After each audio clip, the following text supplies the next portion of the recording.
এক বছরের মধ্যে ধনী হতে চাইলে মেনে চলুন 10টি পরামর্শ।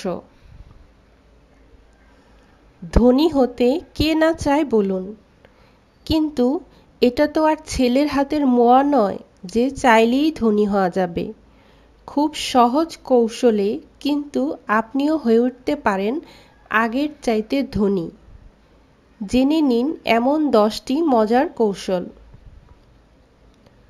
সবাই বছরের শুরুতে, এমনকি মাসের শুরুতেই ভাবেন এটা সেটা করবেন যাতে টাকা কম খরচ হয় এবং বেশি জমে।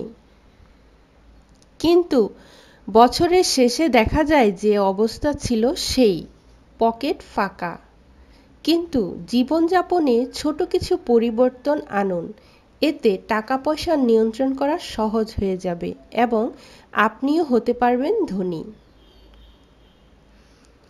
ফান্ডে টাকা জমান বেশি করে। অফিসের গ্র্যাচুইটি ফান্ড, প্রভিডেন্ট ফান্ড অথবা অন্যান্য ফান্ডে টাকা জমানোর ব্যবস্থা থাকে। এসব ফান্ডে টাকা আরেকটু বেশি করে জমানোর ব্যবস্থা করে ফেলুন। যেহেতু বেতন থেকেই এই টাকা কাটা হয়, সুতরাং আপনার হাতে এসে টাকা খরচ হয়ে যাওয়ার ভয় নেই।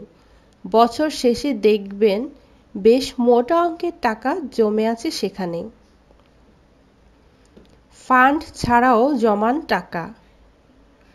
আপনার অফিসে যদি এভাবে টাকা জমানোর উপায় না থাকে বা ফান্ড ছাড়াও টাকা জমাতে চান, তাহলে প্রতি মাসের শুরুতে বেতন থেকে নিজেই কিছু টাকা আলাদা করে একটা অ্যাকাউন্টে জমিয়ে রাখুন, যেখানে আপনি হাত দেবেন না মোটেই। 3টি খরচ বাদ দিন। আমরা দৈনন্দিন জীবনে এমন কিছু খরচ করে থাকি যা আসলে না করলেও চলে, যেমন অব্যবহৃত জিম মেম্বারশিপ, নিয়মিত ম্যাগাজিন নেয়ার খরচ ইত্যাদি। এমন অপ্রয়োজনীয় মাত্র 3টি খরচ বাদ দিন।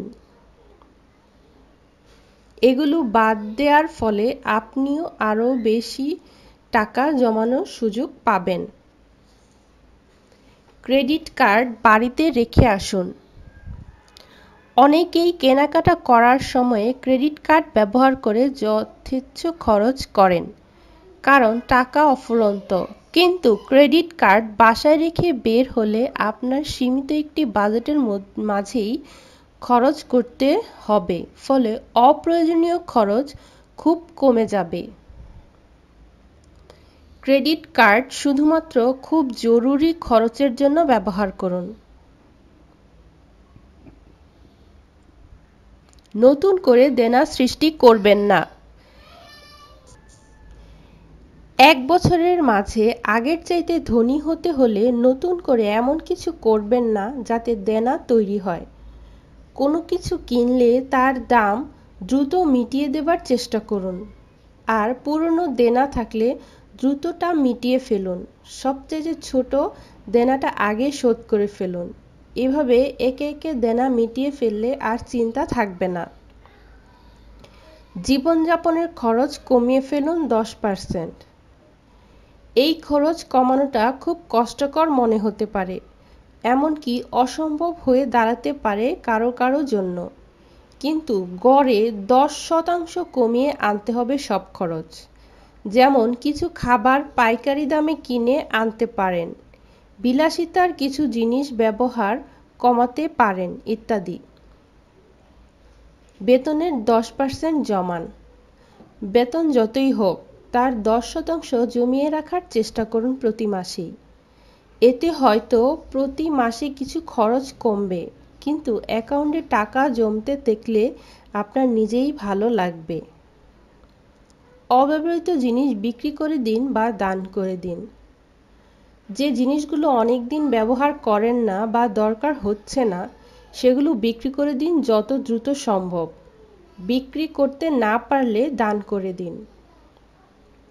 এই বছর ছুটি কাটাতে যাবেন না।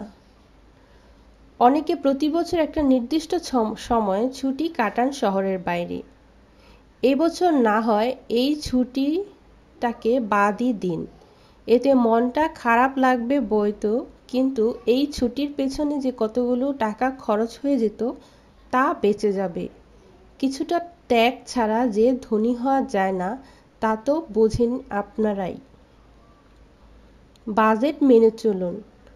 প্রতি মাসের শুরুতে একটা বাজেট ঠিক করে ফেলুন, আর এই বাজেট মেনে চলুন কাঁটায় কাঁটায়। এতে টাকা জমানো সহজ হবে আর বাজে খরচ এত কমে যাবে যা আপনি চিন্তাও করতে পারবেন না।